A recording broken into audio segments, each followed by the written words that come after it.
Hey, welcome to another episode of You Love Comics. This is a YouTube show. I showcase some recent comic calls, comic speculations, and stuff from my collection. Alright, I got an awesome dollar bin haul for you. This one has some amazing books in it. And I say it all the time. Actually, no, I don't. Oh, yes, I do. But this time, I really mean it. There's some incredible keys. The last one, I couldn't believe was in this box. So, before I get into this awesome dollar bin haul, smash that like button. Helps the YouTube algorithm, ensures that more people will see these videos. If you have any questions when you see the video, you want to just say hi or whatever, leave a comment. I'll get back to you accordingly. If you like these type of videos, comic calls, comic speculations, comic collections, comic mystery boxes, comic books in general, you just love comic books, why not subscribe? Smash that subscribe button. Become part of the You Love Comic Books conversation. All right, let's do this. All right, so my local LCS refreshes their dollar bin once in a while, and man, every time they refresh it, I am always glad to get there. I feel like my timing might be good. I don't know, but it's like I don't know. It's like a holiday. Who knows what I'm gonna find when they refresh this? So, and let me tell you, the stuff in here was awesome. So it came. I'll just tell you straight up. I paid $30 pre-tax, so 30 and change, whatever, for about 36 or books. So they give you 2 free. So you buy 12, you're only paying 10. So if you buy 30, you get 36. You're paying 30. So it brings it down to like 80 cents a book. I don't know. Let's do this though. Aliens vs. Predator #4. I thought that was awesome. I love the Dave Dorman cover. He has great covers from that time period for Dark Horse. Alien vs. Predator #3. An awesome Phil Norwood cover. And these are first prints. Alien vs. Predator #1. This is a really awesome classic Phil Norwood cover. This is like one of the iconic Predator covers, especially with the aliens and everything. And then Aliens vs. Predator #1, an awesome Phil Norwood cover. Now this one is, the other 3 books are in amazing condition. This one is maybe like a fine, if it got a press, maybe make it like a fine plus. It would definitely make it look better. It's got like a couple of severe spine ticks, but I figured the whole series for less than $4, that's a great get. I would say like $3.50. I don't know. So I thought that was really cool, and they did announce an Alien vs. Predator movie, so not a bad miniseries to have in the collection. Infinity Part 1 of 6, Jonathan Hickman. I never picked up this series. It was like a big return of Thanos to Marvel. I always wanted to pick it up. I picked up issue 1, the cool Adam Kubert cover, with like just the little highlights of him in the dark.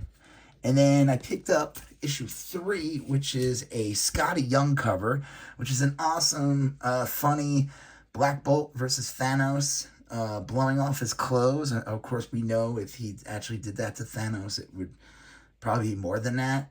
But I do like his little boxers with the, see that? The skulls, because he loves death. Get it, guys? All right. I picked this one up. I figured, why not? Wildstorm 30th Anniversary Special. This came out 2021? 2022? I don't know, whatever year Wildcats first came out. So I thought that was a pretty cool get. It's like a $10 book new, so I figured that'd be a cool look, read. I picked this one up. Still in the poly bag. Comes with the pin. Speed Racer #1 from Now Comics. I thought that was pretty cool. See, it's got a little pin in there. So that's fun. And it's a newsstand. Now, I gotta look it up. I don't know. I think all Now Comics might just have a barcode. The Huntress #1. I figured, why not? Anytime I see these in the dollar bin and they're in really nice condition, I'll pick it up. It's a good book to have. It's the first appearance of this Huntress. Not the first Huntress came from like an Earth 2 and is the daughter of Batman and Catwoman. So this one I forgot her name, but she's like the daughter of a mob boss. That's kind of like the huntress they usually go with when they do, if she ever is adapted on the screen. So I thought this was cool. Florida Man #1. There was a show on Netflix that was called Florida Man. I wonder if that was a adaptation of this. I figured why not? Just the term Florida Man's kind of funny. If you ever look in the headlines in the news and some kind of ridiculous Darwin Award like crime that was committed, it's usually a Florida Man. This one's an awesome book. I'm glad I found this. This is it's you don't ever Halloween Night Dance. This is issue. I don't even know what issue this was. I think it's like 3 or 4 or whatever. But I looked it up. It's like a 2A of 4. So issue 2A. Look at that. It's cool. Michael Myers in the back kind of looks like Sinkovich a little bit. I wonder if it is. But really cool. I looked this up. This thing's in really nice condition. It's from Devil's Due, which was a company that was kind of big in the early 2000s. They had they brought back G.I. Joe. So this is from 2008. These horror comics from this period are pretty hard to come by. There's like a bunch of Texas Chainsaw Massacre stuff, and Freddy Krueger, I think, was done by Wildstorm, and Chucky, and I never see that stuff. And if you do see it, it's always expensive. I looked this up. This is like a $20 to $40 book, so that's pretty awesome. Edge of Spider-Verse #2, The Spooky Man. I figured why not? Newish book. I think this one is a little bit of a key. There might have been a new character that people were going after. I'm not 100% sure, but I figured why not grab it. Betty and Veronica, Friends Forever Storybook Tales, covered by Dan Parent. I figured why not? Most of the time when I look in the dollar bin and I see something cool, I figured why not? Countdown to Infinite Crisis #1, got it for $1. It originally sold for $1. It sells for a bit more. What I love about this book, this is not my first copy of this. I got this when it first came out. I think this is like 2006. This was the setup that they did like 6 months of miniseries that led to Infinite Crisis. This was my favorite period of DC Comics. Personally speaking, I'm not saying this was the best period of DC Comics. This is my favorite period of DC Comics. It may not be your favorite, and I don't question it. And don't you dare question my favorite. No, I'm just messing around. But I enjoyed this time period of DC, and I actually enjoyed this time period of Marvel. Like, that was around the time they were doing Civil War, Secret Invasion, there was like they would do these big events that were yearly, and it just felt that the universe felt like stuff was actually happening, and everything meant something, and everything led to something. So something that would happen in one comic would affect another comic, and it was working well in Marvel, and it was working well in DC at this time. I feel like you don't get that anymore. Now everything's kind of just like, whatever, Whatever. They're just shotgun blasting, and whatever sticks, they'll just keep doing it. But I enjoyed this book. And man, this was an 80-page comic. They sold this for $1. And this was genius because the story was awesome. Spoilers, this was the death of Ted Kord, Blue Beetle. I don't know, has he remained dead since this comic came out? We got the new Blue Beetle, the one in the movie. I totally screwed up his name. So if you know his name, leave it in the comments. And I'll probably remember once I stop recording this video. But this was a great story, and it was only $1. But it was genius, because it got me and all my friends who were reading this at the time hooked. And we all bought the miniseries, and we all bought Infinite Crisis. So it was they don't do that anymore. They would never do that anymore. An 80-page book for $1, they'd be like, what are you, nuts? All right. This one's kind of cool. Human Target Book 1. I love the cover, from Tom King. This one I picked up in Woman of Marvel #1. This is a variant edition #1 with Echo. This is the first preview appearance or whatever of that new Wolverine. It's a woman from one of the, Wolverine verse or whatever. I forgot her name, but she first appears in this, so I figured, why not grab it? Book of Magic #1, a nice Vertigo book. And then this version was also there for $1. the silver edition. So I figured, why not pick those up? That's pretty cool. This is pretty awesome. NYX number 6, which has an early appearance, X23. She first appears in number 3, and then her first full appearance, even though she's on the cover of 3, but her first full appearance is on number 4. And then I guess she's in it throughout the series, and it ends in number 7. So I'm pretty sure, I don't think she's on the cover of number 5, but this is her last cover appearance before she goes to the X-Men. She shows up in Uncanny X-Men. But so an early X23 issue 7, I figured I'd pick up. They had 2, so I figured I'd grab 2. Why not? Why not? All right, that was awesome. All right, I got some the last group of books in the haul. I'm going to show you some awesome stuff first. Look at this.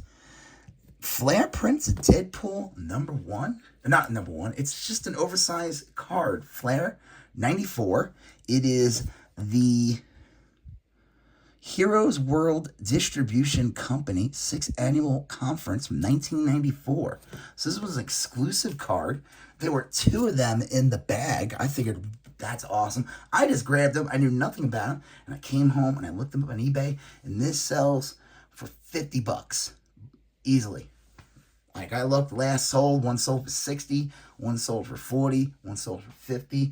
So I was like, whoo-hoo-hoo, whoo-hoo-hoo. So that's awesome. All right. That was a fun find. So now that I know, if I ever see this just floating in like a dollar bin or whatever, I will be grabbing that. And I'll be taking myself out to a steak dinner after. X-Men Variant Edition number 11. Let's show it this way. It's a Kitty Pryde variant. I looked this up. It's like a $20 book. That's pretty cool. So when I saw that, I was like, that looks special. Usually I'm pretty good at knowing when I see a cover that I'm like, oh yeah, that one I think has like some legs. All right, here we go. Last group of the book. So do me a favor before I start these. Smash that like button. Helps, like I said earlier. Leave a comment if you have any questions, what you saw. You like what you see. You want to say something nasty. Don't say something nasty. I appreciate you did. I'm just kidding. If you feel the need. I mean, I don't know, man. I'm not your mom. All right. Unbelievable Gwenpool number 16. Unbelievable Gwenpool number 15 with new Hawkeye, Robbie Reese, Ghost Rider, and Gwenpool. Kate Bishop. Got it. Unbelievable Gwenpool number 13, the Venomized cover. That's pretty cool. I looked this up. This actually does have some value. This can go anywhere from $10 to $20. So that's pretty awesome. Unbelievable Gwenpool number 11 with these like zombie dudes. Unbelievable Gwenpool number 10. So I'm missing some of the issues from the after 11, but whatever. Unbelievable Gwenpool number 9 with this guy. Unbelievable Gwenpool number 8. It's a fun cover. Unbelievable Gwenpool number 7. Unbelievable Gwenpool. Maybe I'll just say Gwenpool. I don't need to keep saying unbelievable. It's there. You know by now. If it's something different, I'll tell you. Gwenpool number 5 with Miles Morales Spider-Man on the cover. That's pretty cool. Gwenpool number 4 with MODOK with a mohawk. MODOK with a mohawk. Get it? Okay. Gwenpool number 3 with his mohawk. I bet you they call it that in the comic. I haven't read it. But I guarantee you they make that joke. Gwenpool number 2, the second print. She even says it. Second printing, I'm a hit. Get it? And I think I have to look and see what the one looks like, the first print, but I bet you the color of the logo is different. Unbelievable Gwenpool, #1, first print. That's pretty cool. And now, I'm going to show you the best book of the haul. But before you do that, do me a favor. Smash that like button. You have any questions, leave a comment. I'll get back to you accordingly. If you are watching this video and you're not subscribing yet, you're like, I love this guy's videos. They're so good. But I'm so scared and shy to hit that subscribe button. I'm here to tell you it's okay. No one, you don't have to be shy. Just smash that subscribe button. You could become part of the You Love Comics conversation. All right, let's do this. The best book of the haul, I cannot believe this was in the dollar bin. Gwenpool's Secret Wars, #2. Really what this is Deadpool's Secret Wars #2, the variant edition. This is the first appearance of Gwenpool, only on the cover. She shows up in Howard the Duck. She has a weird little preview in Deadpool Hawkeye #0. It's like Halloween costume, and there's a woman dressed as Gwenpool and another woman dressed as the Jane Foster Thor. So that book is also considered like the first preview, whatever you want to call appearance of those two characters. But this is a rare variant. And this goes for I've seen this go anywhere. This dances around anywhere currently from $75 to $150. This thing is definitely in near mint condition. I won't say it's a 9.8, but I couldn't believe this was in here. I know this cover. I know it by heart. I see it all the time on like those top 10 shows, and I'm like, I never think about it. I don't look for it because I'm not gonna pay $150 for this. But if I see it in a dollar bin, oh, I will grab it. And it had a $1 price tag on it. I took them all off. There was one book you saw in this pile that had the dollar price tag. I peeled them all off when I got home because I don't like them on my bags. If I could peel them off, they come off easily, and they do. So I would say that was an awesome find. Obviously, getting all the Gwenpool books was good. Getting this variant was cool. These 2 Deadpool cards, rare Deadpool cards, that's awesome. This cover, I stopped reading the series, so I didn't even know about this book. I stopped it to like issue 4 of NYX. So I'm glad I did when I did that, because I got those 2 issues with the, well, whatever. Let's see what else we got before we close out this video that I think, obviously this is fun, this Infinite Crisis. This is awesome, that's a great book to get, especially if you're a horror fan, and like I said, they're hard to come by. So yeah, really awesome. That's why anytime I go to the store and I see they have fresh boxes of Dub inside, I just do a little dance. In my head. I don't want them to see it. Gotta keep a little bit of a poker face, Alright. So, if you like what you saw, you like these type of videos, do me a favor, smash that like button. You have any questions what you saw in the video, leave a comment, or you want to correct me on something, leave a comment. If you like these type of videos and you haven't done it yet, smash that subscribe button, become part of the You Love Comics conversation. You're going to see a previous video here. You're going to see a previous video there. You're going to smash that subscribe button. I'll talk to you guys later. Have a good one. Bye-bye.